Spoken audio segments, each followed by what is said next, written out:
안녕하세요. 회생 파산은 법률사무소 태안, 친절한 AI 변호사 김태안입니다. 무엇을 도와드릴까요? 변호사님, 제가 개인 파산을 진행하려는데 혹시라도 면책 불허가를 받는 건 아닐지 걱정이 됩니다. 파산만 되고 면책이 안 된다면 애초에 시작조차 안 하는 게 나을 테니까요.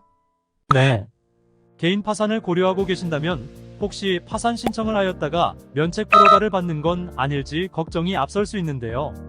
만일 내가 면책 불허가 유형에 속한다면 차라리 파산을 안 하는 게 나은 선택이 될 수도 있기 때문에 면책 불허가 유형을 꼼꼼히 짚어보고 조심할 필요가 있습니다.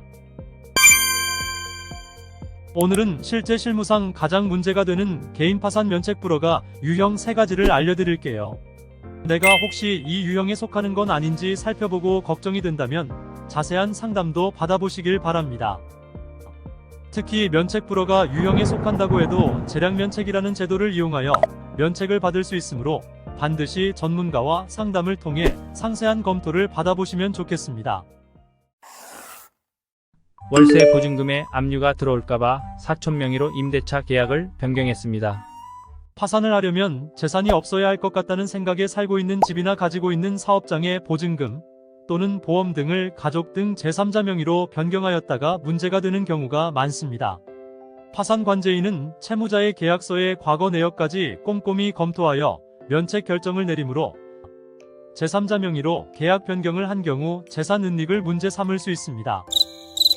또한 가족이나 친인척, 지인 등에게 지나치게 저렴한 가격에 재산을 처분하였거나 편파적으로 채무를 갚아주었다가 문제가 되는 경우도 많은데요. 파산 관제인은 채무자의 통장 거래 내역 등을 열람하여 염가 처분이나 편파 변제 등의 사항을 모두 확인하여 면책 불허가를 내릴 수 있다는 점 유의하세요.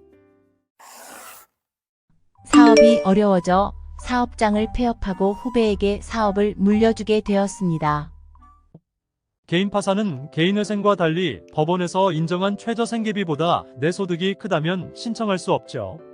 물론 특별한 케이스의 경우 일부 초과하는 부분이 있어도 신청 자격이 되지만 대부분의 케이스는 최저 생계비보다 적은 소득이 있어야 개인 파산이 가능합니다.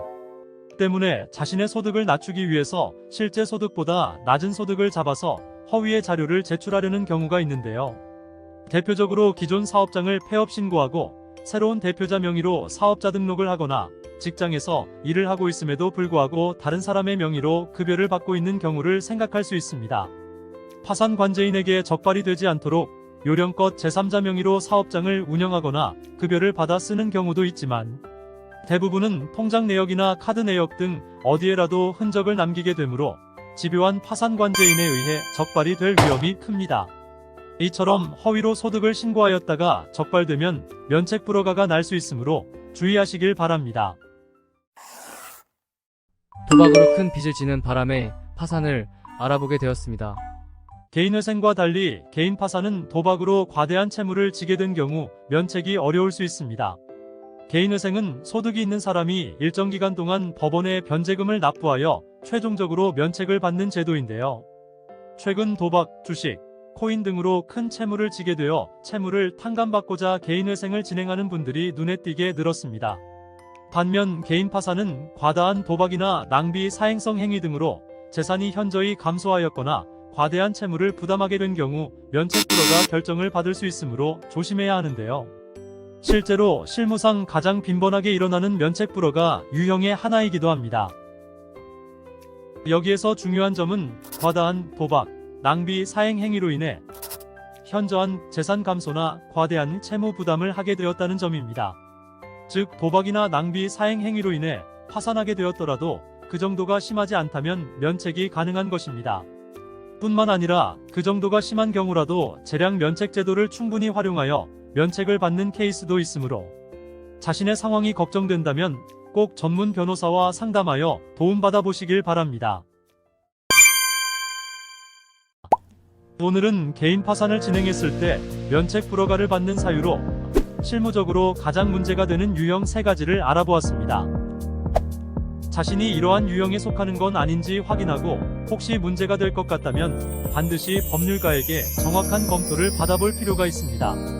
법원마다 파산 관제인마다 다른 결정을 내릴 수 있고 재량 면책 제도를 활용하는 방법도 있으므로 전문 조력을 받는다면 좋은 결과를 얻을 수 있을 것입니다.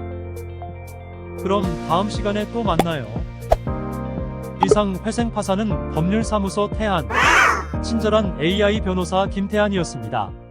오늘의 영상이 유익하셨다면 구독과 좋아요 부탁드려요.